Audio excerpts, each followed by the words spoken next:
David Calonne, thank you so much for joining me here on Walking Inside Poems. Thank you. Appreciate you being here. Looking forward to talking about Gary Snyder, man. Gary Snyder has been a really important poet and thinker to me ever since I read the Dharma Bums as a teen and was captivated by Japhy Ryder. Do you remember when you first got turned on to Snyder? I think that's probably true for me too. You know, I was born in Los Angeles, so I started reading the beats, in high school. I was reading, Thoreau and Dostoevsky and, Dickens, the things that literary young men read. But I started to read them then. I think it's probably pretty well for me too. The Dharma Bums, that great speech about getting rid of the refrigerators or whatever, televisions and the rucksack revolution. I think Yeah, that's for me too. Yeah. yeah, right on. Well, I've been poking around, taking a look at you online. You're a fascinating guy, and I will put links in the show notes. But if you will, before we get into Snyder, will you introduce yourself to our viewers and listeners and tell us a little bit about your background? Yeah, sure. Like I said, I was born in LA. I went to school in LA schools. I've been watching the news the last few days. Obviously, LA is back in the news. Then to UCLA and then to grad school at UT Austin.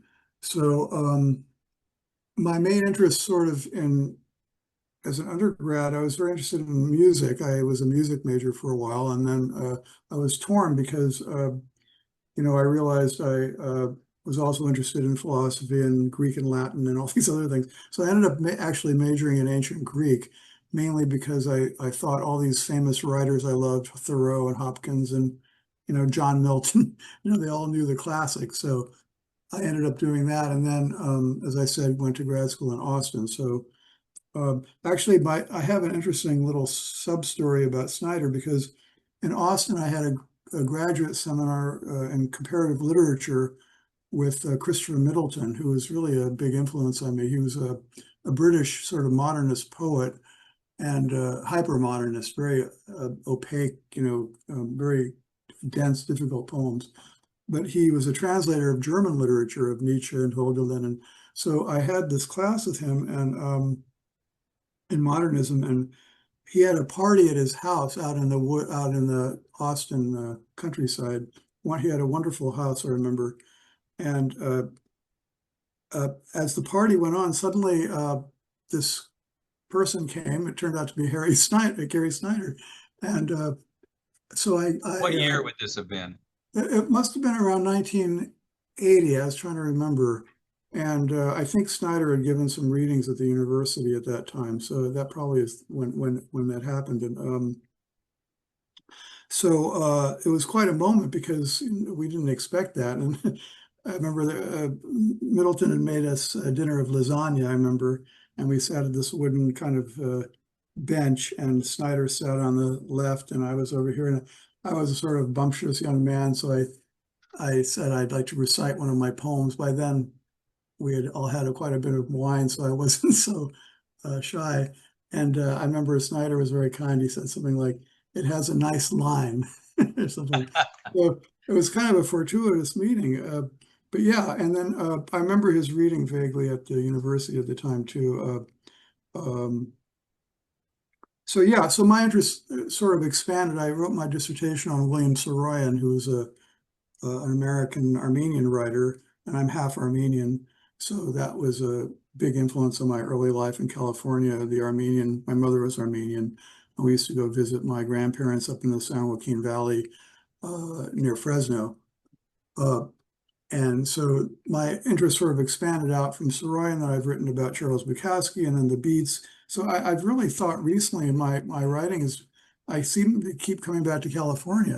It's not really conscious, but everything I've written, I wrote something on Robert Crumb recently, and then Diane di Prima, and so I think I'm trying to sort of come to terms with, or fathom, or what's the word, explore what the '60s, that time in America was for me. Because I was 1968, I was 15 years old. I was born in 1953, and of course we had the assassination of Martin Luther King in April, and then Robert Kennedy in June, and then the riots in Chicago, and all that affected me very deeply. So I think yeah, anyway, I think my literary interests, as I've looked back, seem to being starting to coalesce around that period. And yeah, so Snyder fit in too. I read Thoreau, and I wasn't really an outdoorsman. My younger brother, 5 years younger, he travels all over in his van and goes up to Northern California, and he's a real outdoorsman.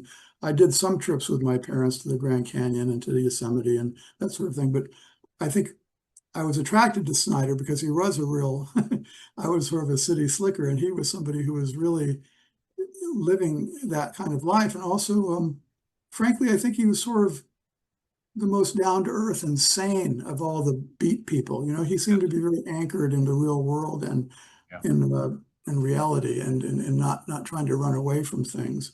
Mhm. So yeah, that's sort of the background of my literary interest and my interest in Snyder. Yeah. I actually got to meet Snyder and hang out with a bit with him in the late 90s. And that was one of my impressions. I mean, he was already a hero of mine, but on one hand, you're in the presence of genius. There's just, of course, a lot of that was I was smitten before I met him. He was already sort of like a rock star to me, but he seems so practical. So, and I guess that's sort of that Zen side of him, Right. just very no nonsense, very practical, simple in a way, but a complex genius in a way too. Um, yeah, how'd you get into writing about our Robert Crumb? That fascinated me when I saw that you did a book on him recently. Um, yeah, how did that happen?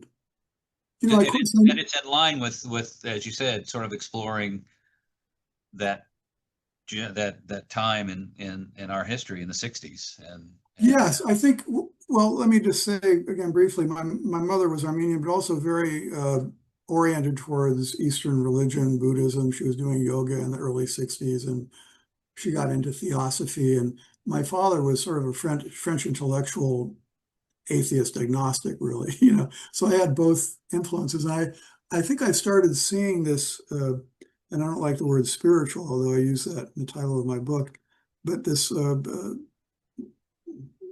religious urge in the beats. And I think I started to see that in Crumb also, although most people think he's just this crazy, keep on trucking and, sort of, obscene sexual stuff. But that's not it at all, really, with him. He was really a spiritual seeker. So I think what happened is I started to see that in his comics. I always loved his comics as a kid. And I started to piece it together. I said, wow, he's doing this over and over again. It's obviously a big part of his life. So I think that's what I think I was also trying to correct, and maybe I've done that a bit with Bukowski and other people I've written about that. I think some Bukowski and Crumb particularly have been caricatured yep, and misinterpreted, I think. yeah, And I think I wanted to undo that a bit and try to show that Crumb was really although he didn't go to college, he was a self-educated, but he's an intellectual. He's a very yeah, deeply read person. And I started to uncover that he had read Robert Louis Stevenson and Dickens and Buddhist texts and Zen and Eastern, all kinds of Eastern texts. And so I thought, I started to connect the dots, I think. So that's how that happened. I think yeah, it sort of came out of that book, The Spiritual Imagination of the Beats, when I started to put them, Kerouac and Ginsberg and Snyder and Philip Lamantia and Diane di Prima and Bob Kaufman and Philip Whalen. I think those were the writers I wrote about. Started to see the links between those people, and then started to see that Crumb had read those people. gotcha. Let me ask you about one more book of yours, the one on Mexico, The Beats in Mexico. Uh, I'm sorry, I don't have the date from me. How long ago did you publish that book? 2022, I think. Yeah, so it's relatively new. Um, I'm sure I have a specific question. Can you just say a word or two about that book? Yeah, it's sort of more of the same. I think I had been, What drew you specifically to Mexico, though? I'm curious. yeah, I think because growing up in LA, I remember I don't remember if this is a requirement unless in California, but we had a year, I had to have a year, I think it was required in junior high they call it middle school here in Ann Arbor, but we call it junior high, of Spanish. And our teacher, Mrs. Reed, took us to Tijuana. I lived in Thousand Oaks then, which is a suburb of LA. Yeah. And, but yeah, I mean, growing up in LA, it's omnipresent. You can't avoid the presence of Mexico. And I always felt a connection to Mexican culture and the food and the music. And maybe because I was half Armenian and my father was born in Martinique, I felt myself to be not a typical white Anglo-Saxon American. And I felt a sympathy with the farm workers and the oppressed people. By the way, just today, there was a thing, maybe you saw, they arrested some Mexican people working in car washes in LA. This is terrible. Yeah. Um, It's Oppression and prejudice, which is still there, I think. But yeah, so I think I started to see that the Beats had gone to Mexico, and then also a lot of the writers I admired, D.H. Lawrence and Antonin Artaud, and I wanted to sort of again make the connections between these earlier travelers to the Mexico and the culture of the Maya and the Aztec and D.H. Lawrence, and then again connecting that with who did I write about? Yeah, Burroughs, Ginsberg, Kerouac, La Mantilla, and I tried to cover a few female writers, Brenda Fraser, and Margaret Randall, who usually isn't grouped with the Beats, but she published this El Corno Emplumado, which was a underground magazine in Mexico City where she published people like Bukowski and other writers, and she was very involved with the Beat movement. So that was very interesting. I got to know her a bit. Yeah. And then Joanne Kiger, who also made a lot of trips too. So I tried to include some women writers with those three women writers.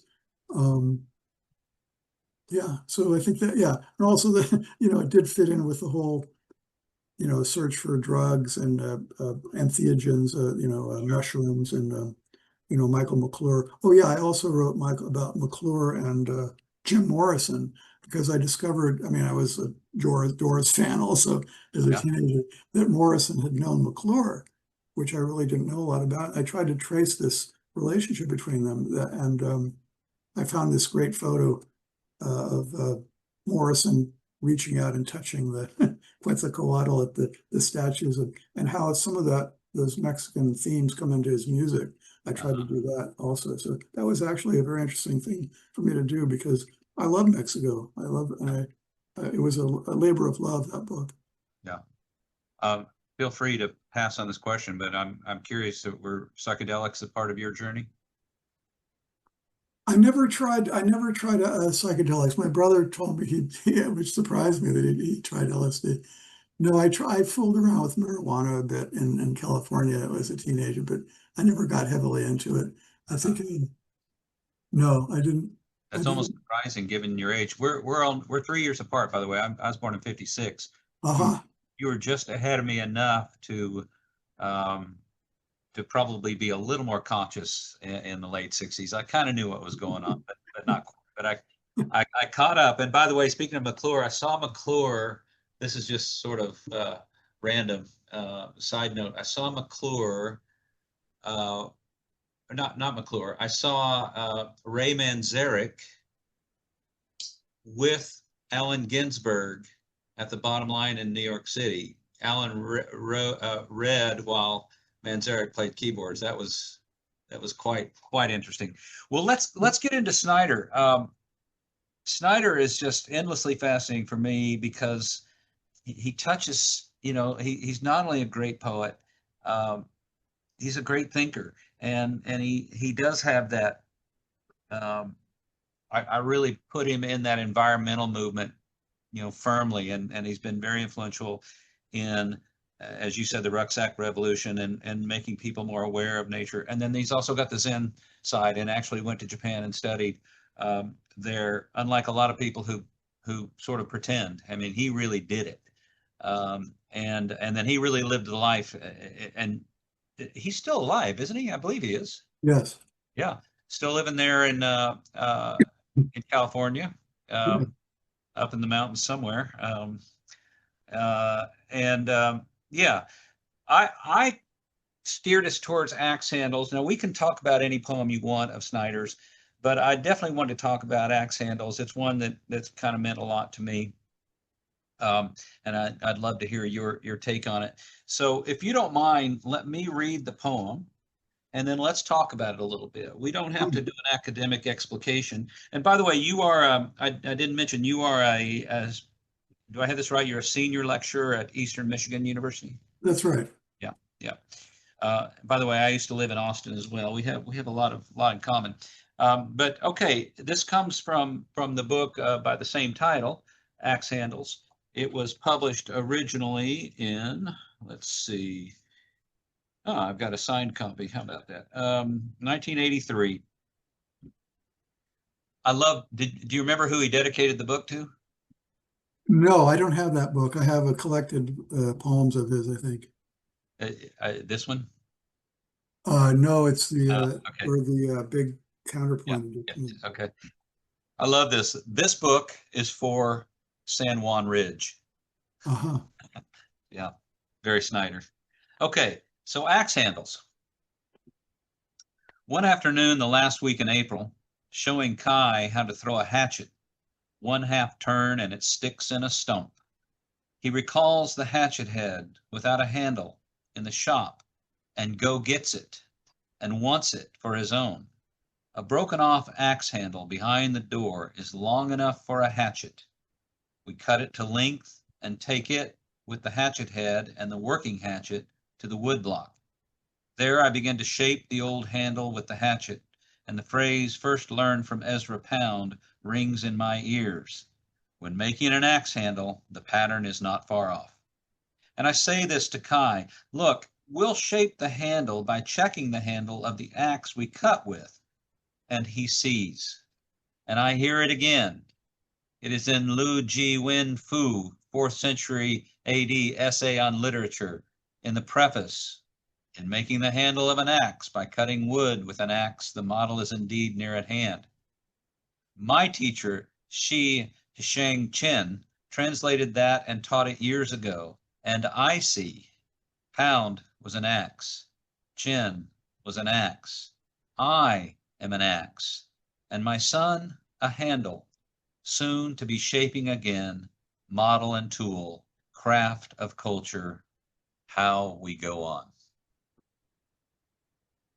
How we go on. Yeah. What do you think about this poem? What are your thoughts? Well, it was sort of like you were the teacher giving me an assignment because I probably can't. I really tried. The more I read this, the more I found in it, Yes. as what happens with poetry, good poetry. Yeah.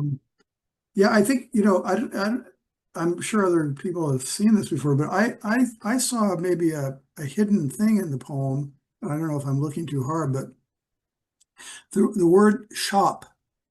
Because I had remembered vaguely that in Middle English, I had a course in Old English that the shop, is the word for the poet, and so the shop, and then shaping, Mm-hmm. in a way has shaped several times. That the poem itself is the shape of the shop that he Mm-hmm. creates in Mm-hmm. telling you about the craft of culture shaping. So again, I don't know whether Snyder intended that, but that struck me as kind of almost a hidden kind of theme in the poem. Yeah. Will shape the Absolutely. handle.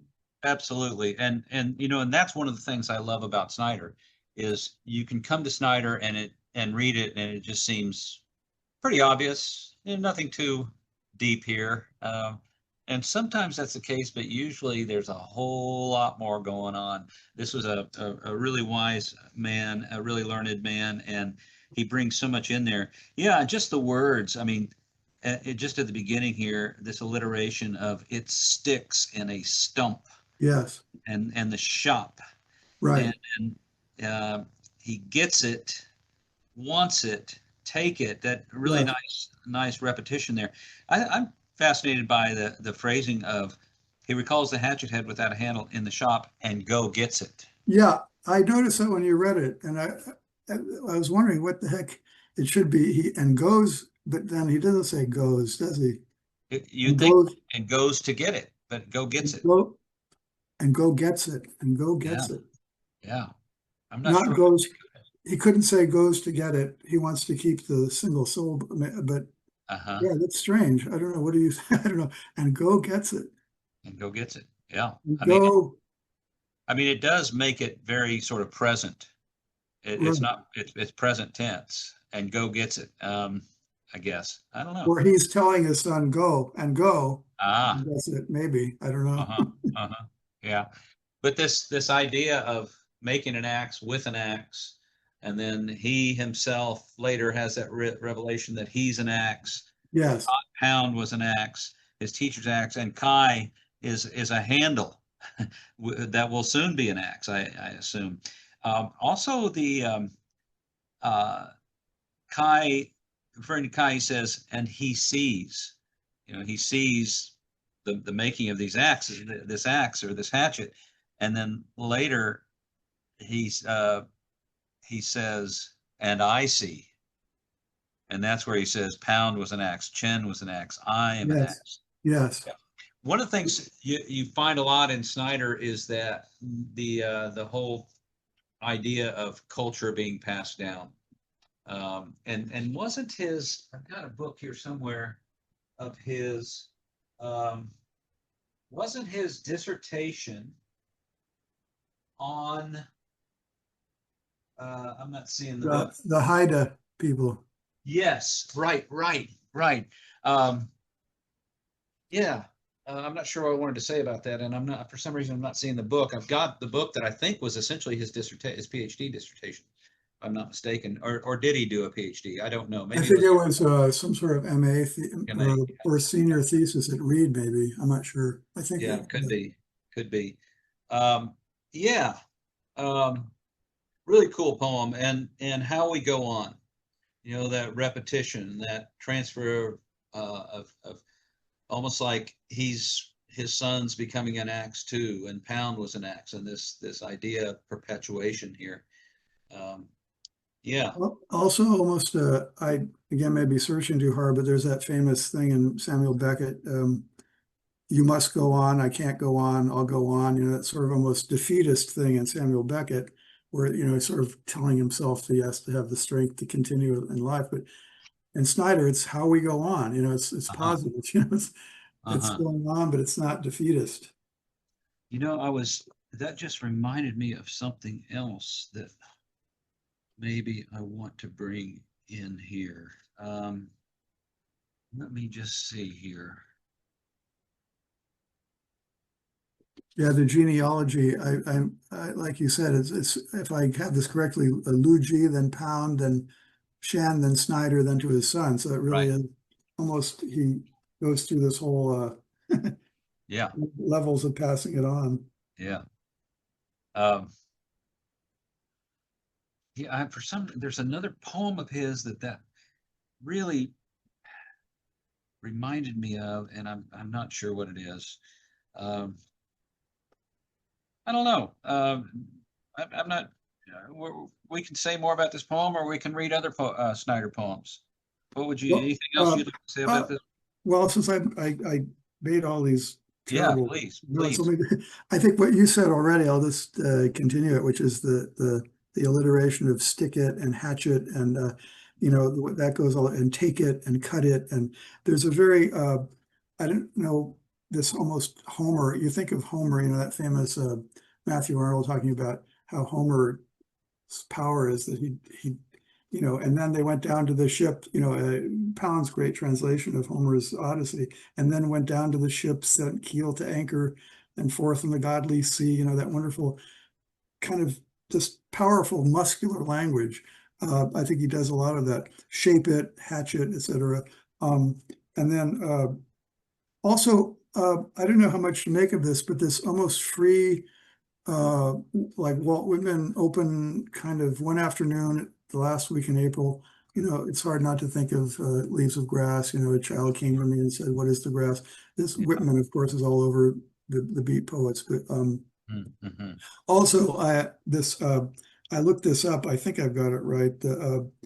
polysyndeton, which is a fancy word for saying and over and over again. And I counted all the ands, and sticks it in the trunk, and wants it, and takes it, and working hatchet, and it's almost like that pushes the poem forward, this sort of propulsion. And I Yeah. hear it again. And as you said, also, and he sees it and I see it. So he's Yeah. taking these words and then they're coming back. And so it's very carefully done. And I Yeah. guess finally, the last thing I would say is the etymology of shop, because in German it's schaffen. Schaffen is to make or to create. And you get the same thing in Greek, a poiesis, Yeah. poietes is making. And I think he's playing with that again, shop, Yeah. shape, Yeah. Yeah. make. Yeah. And then finally, the Bukowski. I have written about Bukowski also, Yes, I and know. Yeah. I was surprised because I found you probably have this book of Yes, Snyder's I do. interview, and Yeah. he somebody asks him. He says. Uh, the Somewhere. two places in the book, he said, the New York Quarterly says, we got a note a few months ago from Charles Bukowski, who said that craft interviews remind him of people polishing mahogany. Do you have any response to that? Snyder says, I like to polish mahogany. I like to sharpen my chainsaw. I like to keep all my knives sharp. I like to change oil in the truck. And that goes back to what you were saying about the practical. And then the other exchange is interesting. The interviewer says, well, what about a writer like Charles Bukowski who dwells on the attraction, perhaps the necessity of dissipation and escape? You don't find a nature image anywhere in his poetry. And Snyder says, sure you do. Bukowski is a big animal on the toilet. I love Charles's poems. He manifests a kind of human biology right there. Eating, drinking, farting. What could be more natural? Laughter. So Yeah. I thought that was interesting because um, and also, finally, because I'm also a Bukowski fan, I found in this interview book, there was a poetry reading in Santa Cruz where this is the interview, and it was with Bukowski, Ginsberg, Snyder, all together in 1974. And Wow. so there was a back and forth a bit there, which most Yeah. people probably wouldn't know about. Yeah. Um, Yeah. yeah, Interesting. Yeah, and this poem could be called How We Go On because it definitely has that, not only the language kind of, as you said, with the ends and everything, it kind of pushes things on, the acts, the genealogy passing down. And I think that is a theme that you see in Snyder a lot. The whether you call it genealogy or just call it, how things get passed on. And then that practical work, the work of changing the oil, of sharpening the axe, and that sort of thing. Um, I feel the need to read a couple other Snyder poems. Is that okay? please, Do you please. have any that you want to read in particular? And I didn't give you a heads up about that, but No, no, please share with me what you like. one of my favorites, and I didn't think about this when we were first talking, comes from this wonderful volume here, Turtle Island. I went into the Maverick Bar. Do you remember this one? Yes. Yeah. I went into the Maverick Bar in Farmington, New Mexico, and drank double shots of bourbon backed with beer. My long hair was tucked under a cap. I'd left the earring in the car. Two cowboys did horseplay by the pool tables. A waitress asked us, "Where are you from?" A country and western band began to play "We Don't Smoke Marijuana in Muskogee." And with the next song, a couple began to dance. They held each other like in high school dances in the 50s. I recalled when I worked in the woods and the bars of Madras, Oregon, that short-haired joy and roughness. America, your stupidity. I could almost love you again. We left onto the freeway shoulders under the tough old stars in the shadows of bluffs. I came back to myself, to the real work, to what is to be done. And how we go on. What is to be done to the real work? What is the real work? What do you think? What is the real work? I came back to myself, to the real work, to what is to be done. Is it poetry? Is it is it the real work of of sharpening axes and changing the oil? What do you think he means by the real work? In the shadows of bluffs, I came back to myself, to the real work, to what is to be done. You know, that poem's very interesting. I don't know if I remember that I'm proud to be an Okie from Muskogee, and I think I read somewhere that Merle Haggard, I have to double check this, that I always took it as a serious anti-hippie song, but that he meant it satirically. Have you heard that? Well, I can tell you this, he was smoking a lot of grass at the time himself.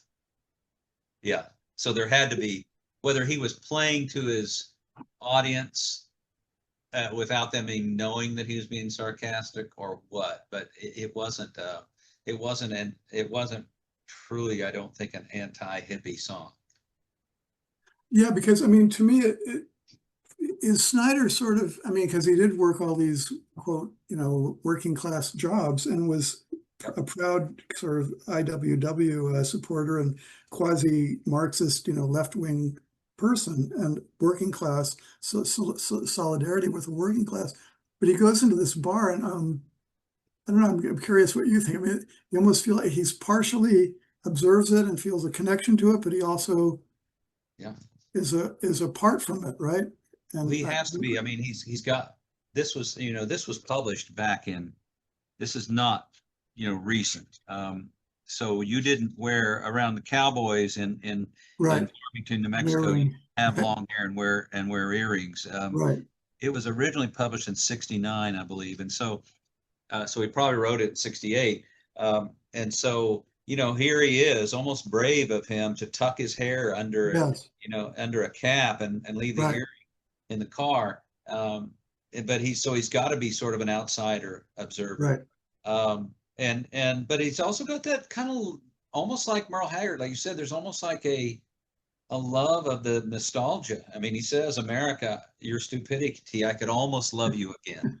Yeah. Now, what does he mean by stupidity? Does he mean these country folks, or what is he? Yeah, I think so. I think the short-haired joy and roughness. I think he's speaking sort of rednecks and of people who are intolerant of the changes that were happening, I guess. Right.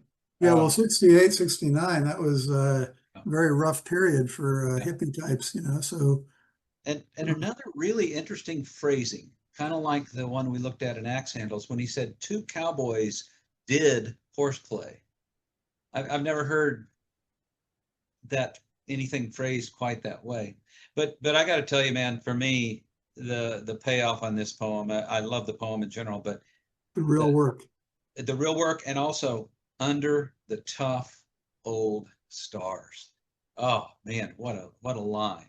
So do you think the real work, I mean, is he leaving the American scene behind and sort of looking at the stars, and the real work is a deeper work than these sort of, stupid Americans? Or yeah, I think so.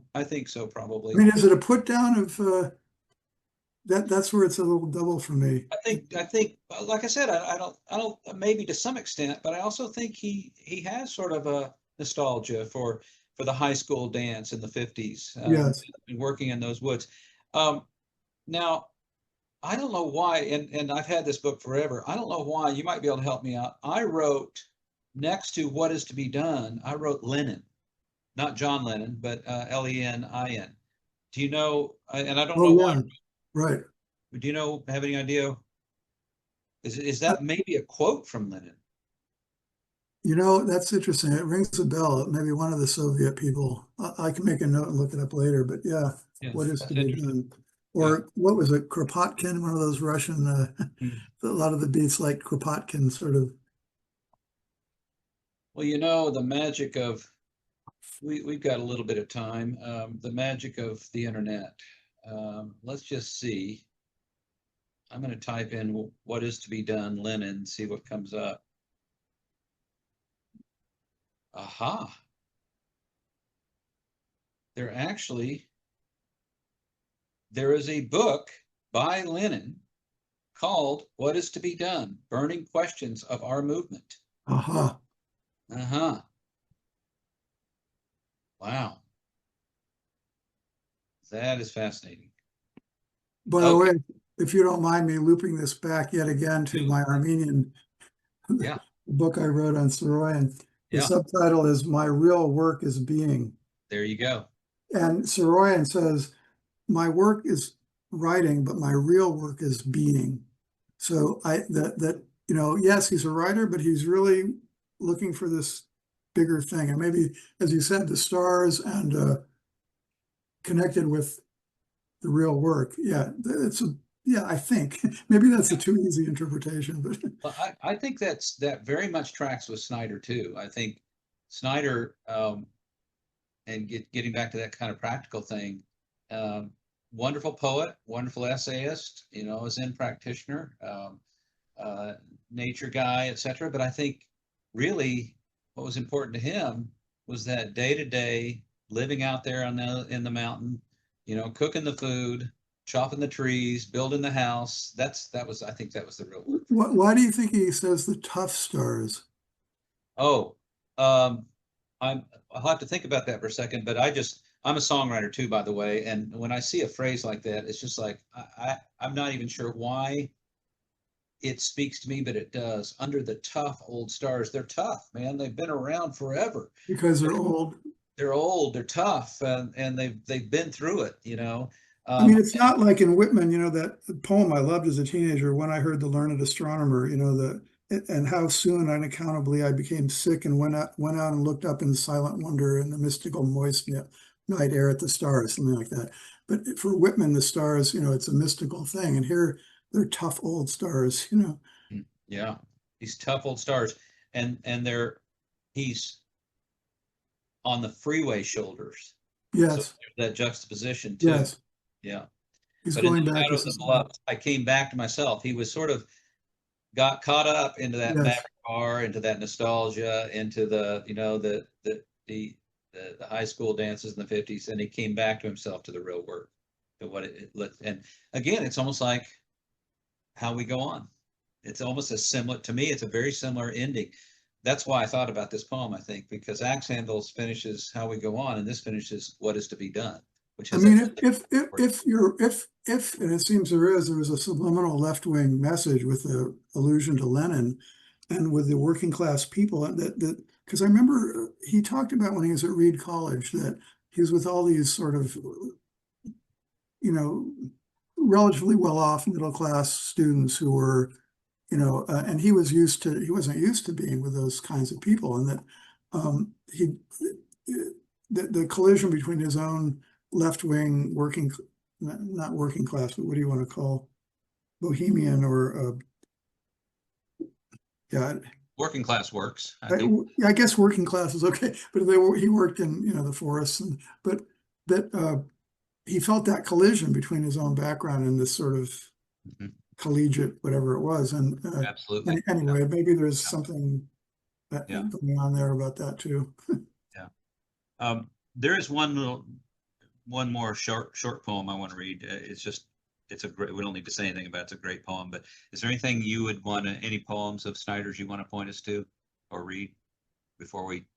Well, it's a long poem. We had talked about Smokey the Bear Sutra, but I thought that was interesting just because it was a combination of his Buddhist studies with humor and also with the ecological Yeah. message. And Yeah. I've taught that poem, and growing up in California, seeing all the Smokey the Bear.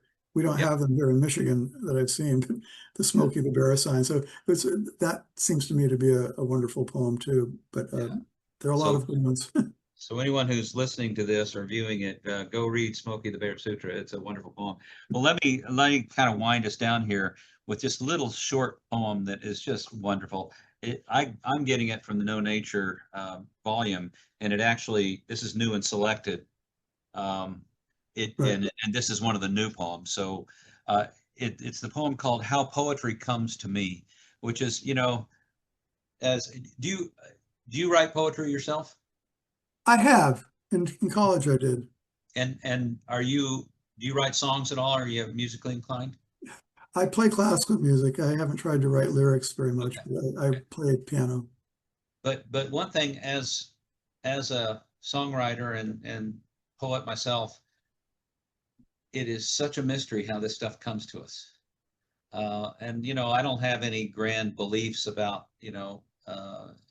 it's somehow, you hear people say things like, it already existed and I just channeled it. I don't think that's true, but it really is mysterious the way this stuff comes to us. So any poem called How Poetry Comes to Me, that's going to get my attention. Okay, Gary, how does poetry come to you?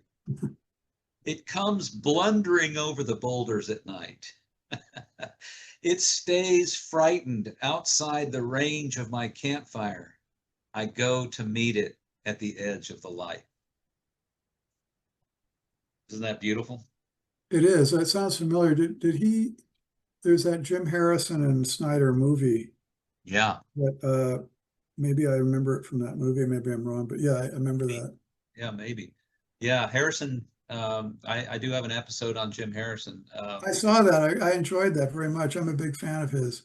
Me I too. taught Wolf many years ago, and Oh, did you? uh, but from Michigan, living in Michigan, I had to go up to the Oh, yeah. Leelanau Peninsula and see all of his I'm sure. haunts. So.